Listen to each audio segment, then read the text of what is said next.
City Hall midangop sa korte aron pugson ang mga konsehal sa pagtambong sa sesyon. Motion for reconsideration sa petisyon pagdili sa dakbayan sa Sugbo paggamit sa kwarta sa SRP gideny sa korte. Mga gidili nga pabutog gipang embargo sa mga pulis. Siyudad sa Sugbo anda mo palit sa luna sa lahog nga nasunugan aron ihatag sa mga nagpuyo niini.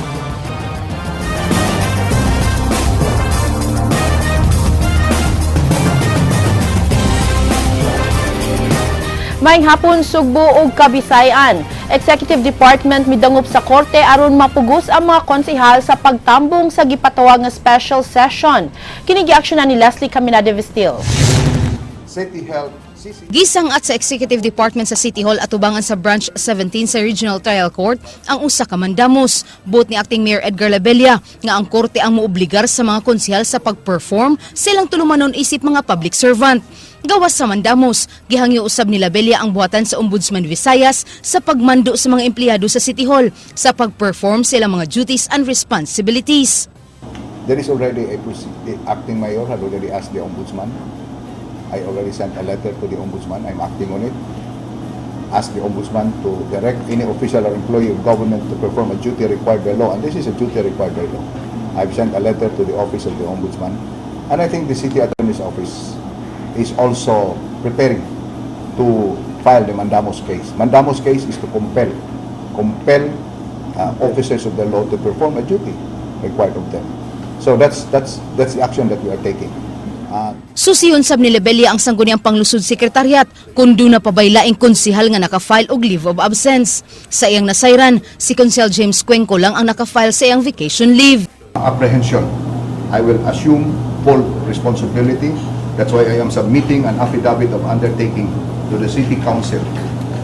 If that is their only apprehension, that they will be held liable in case the city loses the case to Torres. Gipirmahan sab ni Labella ang iyang letter of undertaking nga nagpadayag nga siya lang ang bugtong manubag sa mga sakop sa konseho sa higayon nga paboran sa korte ang kasong gipasaka sa usa ka Romulo Torres. Gipangayo ni Torres sa korte nga dili ipagamit sa syudad ang kwarta nga halin sa SRP. Kini ang gihimong bugtong hinungdan sa mayoriya sa konseho nga mga sakop sa BOPK aron dili nila matuki ang supplemental budget number 1. Anaa sa supplemental budget number 1 ang gigahin nga pagbayad sa utang sa SRP. Sa higayon nga mapakya sa pagbayad ang syudad karong Pebrero, patungan ang utang og minilyon nga interes. Compelled, can I even ask a police officer to summon them and bring them to the city council. That's in the house rules and that's in the provision of the local government. First and foremost, we have a duty to perform. Alang sa Aksyon Bisaya, Leslie Caminade Vistil, News 5. LTO dili makapanghatag sa bagong mga plate number sa sakyanan samtang dili pa maresolbar ang mga kaso nga nagbabag niini. Kini giaksyonan ni Ryan Sorote. Wala na sa tayo plaka. For sure, wala na sa tayo plaka. Wa pa'y madawat nga mga bagong plate number ang mga nagparehistro nga mga sakyanan. Subay kini sa pag-disallow sa Commission on Audit sa LTO pagkolekta gikan sa mga nagparehistro sa bayranan sa Motor Vehicle License Plate Standardization Program. Wa pa'y opisyal nga plano ug lakang ang Department of Transportation and Communications sa disallowance sa COA. Matod ni LTO 7 Director Arnald Tansingco nga posible nga magrebidding sa proyekto kundi mahusay ang problema. Kung dili mo ito nato bayaran ang balansi sa current supplier, we are facing another legal problem, no? So matod ni Tansingco, 80% na sa mga sakyanan ang nailisan og mga bagong plaka ug alang kaniya mahimo ra usab nga di na ipaday ng proyekto. Pagkakaron, kinahanglan una nga husayin ang problema sa bidding requirements aron mabayaran ang kontraktor. Andam na for shipping ang mga plaka nga nakaparehistro hangtod niadtong Hunyo apan di ma-deliver tungod kay wa pa makabayad ang LTO. it's already produced in Netherlands, ready for shipment. It's just they are not shipping it out because wala sila pang shipping expenses because we haven't paid them. Nobyembre pa unta sugdan ang pagpanakop sa mga sakyanan nga adunay karaang plaka apan gipostpone tungod sa COA disallowance. Gitugutan usa karon ang temporary plate samtang wa pa ma-deliver ang mga bag-o nga mga plate number.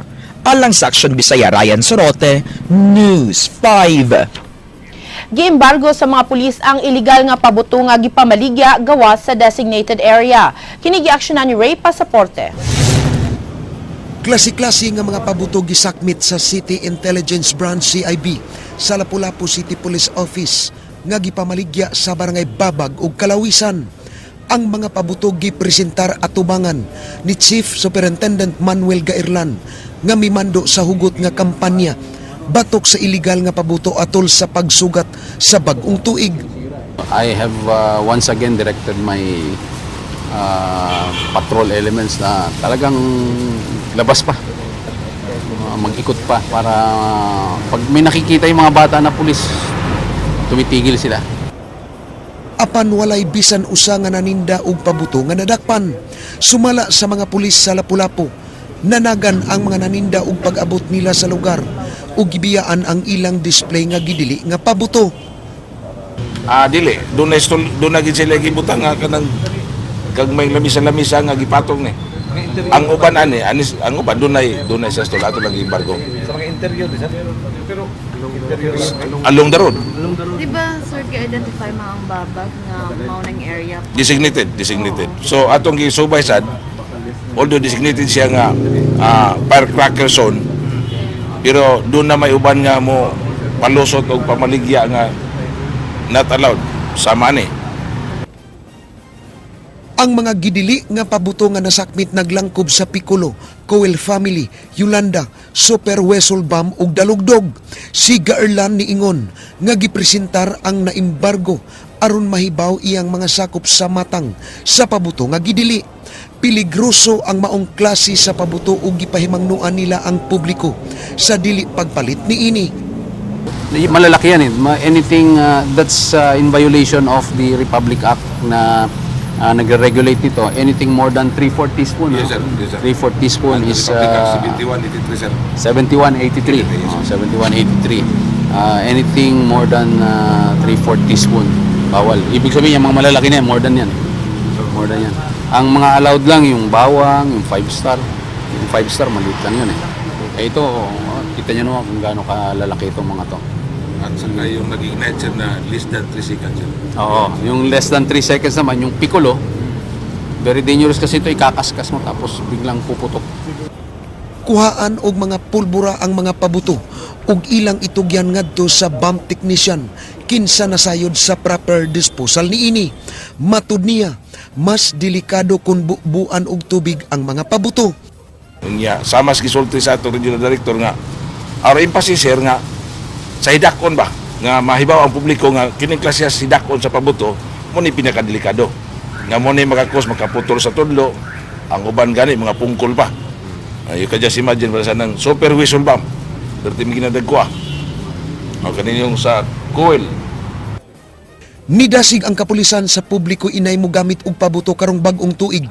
Mangita na lang og instrumento nga gamiton sa ilang pagsaba-saba kay malikayan pa ang disgrasya. Alang sa Aksyon Bisaya, Ray Pasaporte, News 5. Usa ka tawo gidunggab tungod sa pagkuryente siyang igagaw gamit ang stun gun. Kini giaksyonan ni Ray Pasaporte. Gidala sa Vicente Soto Memorial Medical Center ang biktima nga si Albert Sacnanas, taga Sentro Mandawi City. Siya gidunggab kagabi sa iyang bayaw, samtang nanambong sa usa ka salo-salo didto sa Maydalan Donhel Garcia, Barangay Capitol Site.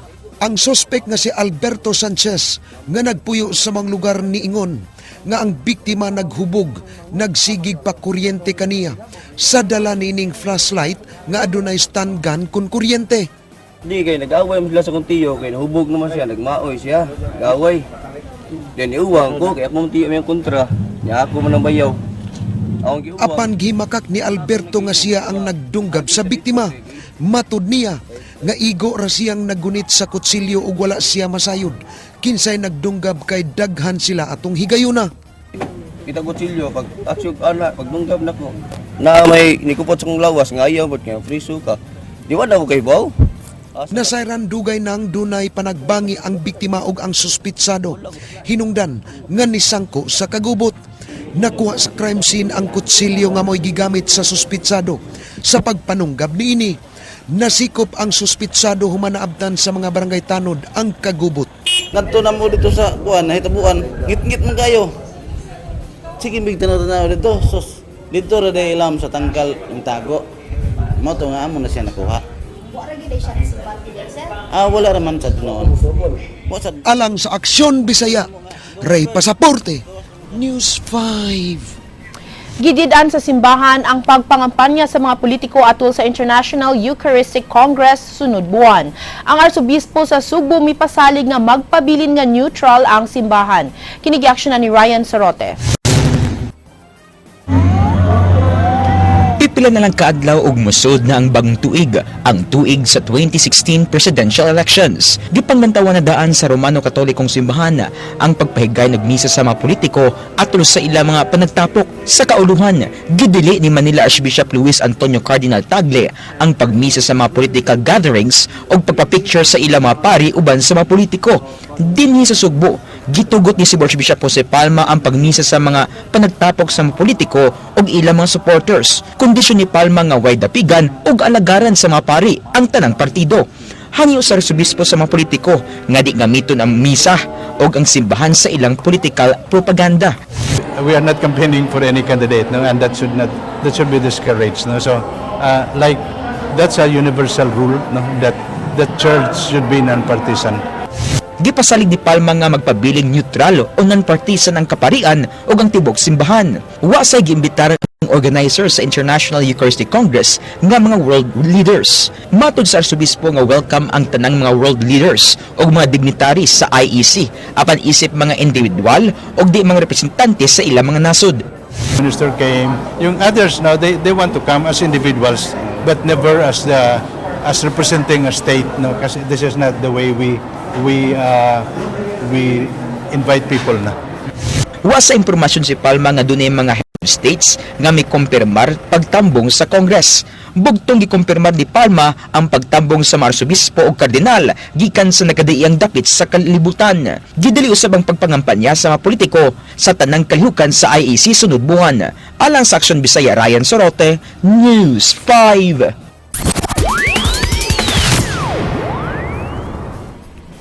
Gibasura na usab sa korte ang motion for reconsideration ni Romulo Torres nga nangayo sa korte sa pagdili sa syudad sa Subo sa paggamit sa kwarta nga halin sa SRP. Sumala sa desisyon ni Judge Alexander Acosta sa Branch 9 sa Regional Trial Court, walay igong basehan ang korte aron tukion og balik ang nakabot na nga desisyon niini. Matud sa desisyon, ang mga isyu nga gipresentar sa petitioner nga si Romulo Torres nahisgutan na sa unang desisyon sa korte. Dakbayan sa Subo nagplano sa pagpalit sa luna nga nasunugan sa Barangay Lahog aron ihatag sa mga biktima sa sunog. Kagahapon napakgang sa Makadiyot ang clearing operations alang sa himuon nga reblocking. Kinigiaksyon na ni Leslie Caminada Vestil. And then at about 10:30, 11 o'clock in the morning, Harold Alcontin, the head of the crew, said, "Sir, Councilor De Los Santos is here. She does not want us to proceed with the clearing." Why? Sir, she is and together with some residents. Don't they understand the need for the immediate clearing? I think I have to go there. So nidagan ko dito. Ang clearing operations unang gikataho nga gibabaga ni Konsehal Mary Ann de Los Santos tungod kay matud pa wa konsultaha ang mga barangay officials. Apan mipatimaw sila Belia nga atol sa sunog, iya dayon nga gipatawag ang kapitan sa Lahog. Apan representante niini nga si Sammy Hiron ang gipadala sa meeting. Yes, she was there, and I explained to her. And then she said, "I am not against the clearing. I am just against the reblocking because some." Okay, and then she said, "Or we want to be a part of the reblocking." Yes. You are not prevented from being involved. In fact, I invited your one to be involved in the discussion. I don't know why suddenly she said I'm not against the clearing when she prevented our crew from conducting the clearing operations. But you know, sige lang, masabot lang ta. Ang importante, matuman ang atong tuyo sa paglimpyo. Matud pa nila Belia, gikinahanglan ang clearing alang sa reblocking sa nasunugan aron do na igong gidakon ang agiana niini alang sa mga emergency sama sa sunog. Clearing operations must have to undertake. Time is of the essence. Secondly, the victims are placed inside the classrooms and classes will resume on January 4. So they have to be moved out if possible. So we cannot wait any longer for the clearing. Andam usab ang syudad sa Sugbo sa pagpalit sa luna nga gipanag-iya sa probinsya ug gitugyan ngadto na sa UP Cebu. Ang kanang possibility mag go to purchase the land it's always open, especially in line with socialized housing program. Klaro gyud na siya nga kung gikinahanglan para sa socialized housing program and when it is needed that housing program should be established in the area, no? So i-purchase na to anyway na may kwarta nga paraan na. Alang sa Aksyon Bisaya, Leslie Caminade Vistil, News 5. Mga kawani sa City Hall sa Dakbayan sa Sugbo nangolekta og hinabang alang sa mga biktima sa sunog sa Lahug. Upat ka mga donation box ang gipahimutang gawa sa City Hall aron sa pagdawat sa mga hinabang. Adunay alang sa pagkaon, mga sinina ug para sa mga bata. Ila kini itunol ugmang adlaw ngadto sa mga biktima sa sunog nga temporaryo nga gipahiluna sa Lahug Elementary School. Si Acting Mayor Edgar Labella mimando kang City Administrator Dr. Lucille Mercado sa pag-issue sa memorandum nga nanghangyo sa mga empleyado sa pag-donate alang sa mga biktima. Kuan manggod kaning sakit bitaw na they'll be spending their New Year adto sa evacuation center onya feeling for them and in exchange sa atong mga blessings nga nadawat bisan man tinud in difficult times na magi blessings na dawat so mo na atong encourage yung mga employees to feel for them. Amo nang atong gikuan nga nagbutang tag mga donation boxes diri sa lobby nya idawaton bisag unsa. Department of Health mipahimangno nga magmatngon sa gikaon panahon sa holidays aron malikay sa sakit. Giawag nila ang publiko sa paglikay sa pagkaon ug mga mantikaon ug tamis. Kini giaksyonan ni Ryan Sorote.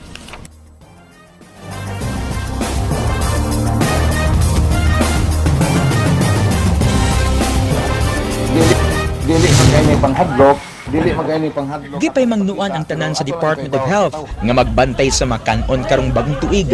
Matud sa DOH-7 nga uso nga sakit karong mga panahona ang hypertension tungod sa mga gipangaon karong Disyembre sugod pa sa mga Christmas parties, medianoche o karong bagong tuig. Matud sa Health Department gadi gyud malikayan ang mga mantikaon nga mga pagkaon tungod sa matang sa mga pagkaon nga naanda na sa mga Pilipino sama sa inasal nga baboy, manok ug humba nga paborito halos sa tanan. Unyara ba ang ato rabang mga salo-salo murag di makumpleto ug wa gyud nag-ubo diha sa lamisa. Kana pang humba nga inigagi sa sakyanan sa series muuyog. Kinahanglan sab kontrolon ang pagkaon og mga sobra katamis nga mga desserts sama sa mga cakes ug uban pang matang sa pastries ug hulipan kini og mga prutas. Hangyo sa DOH nga maginahinay o baka likayan na lang ang pagkaon sa mga mantikaon ug tamis hilabi na kadtong mga dunay gipamati sa lawas. Mas angay magbantay sa mga kanon ang mga hamtong nga dili na masakit ug hypertension. Di sa mo kumpiyansa sa mga bata-bata tungod kay dunay mga kaso sa hypertension sa mga batanon tungod sa klase sa lifestyle ug gikaon. Sa pagkaon butangan jud og limit. Ug himo unta daghang prutas dili kay kanang mga daghang kay cholesterol. Kung nabusog na, angin na usab bantayan ang paghipos sa mga sobra nga pagkaon. Paymangno sa Regional Health Emergency and Management Unit ang pagtakob og tarong og pag-refrigerate sa mga pagkaon, hilabi na ang daling mapanos. Pipila sa mga pagkaon nga daling mapanos ang dunay mga sarsa o mga lamas nga daling madaot. Gawas pasad basog mapanis na nya ini kaugma makaon tingali niyo makadaog ni noon. Muna nga ug naay masubra ginangan tabunan ug di magani isod sa refrigerator. Alang sa Aksyon Bisaya, Ryan Sorote, News 5.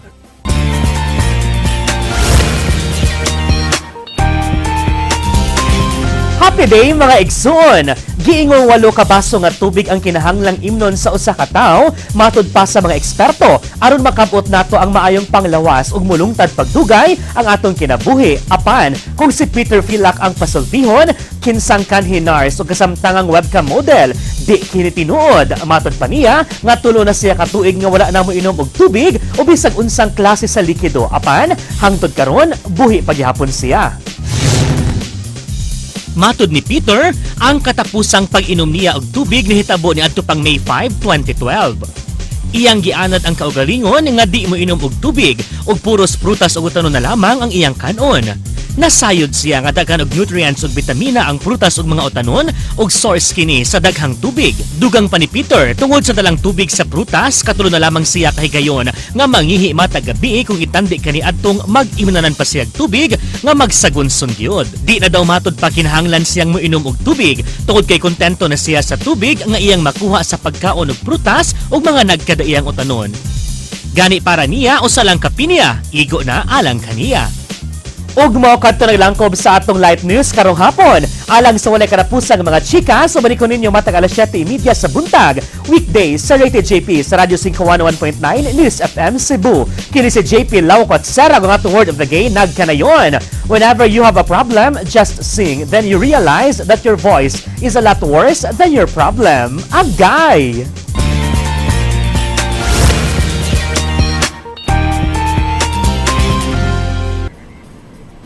Ani update, wag yapoy nanunga sa mga konsehal nga sakop sa BOPK sa ikaduha nga special session sa Dakbayan sa Subo. Unang napospone ang schedule og alas 3 karong hapon aron waton nga mga but ang mga konsehal. Nag-recess makalabay ang pipila ka minutos ang konseho apan wa gihapon manunga ang mayorya sa mga konsehal. Kasagaran sa mga nanunga ang mga konsehal nga sakop sa Team Rama.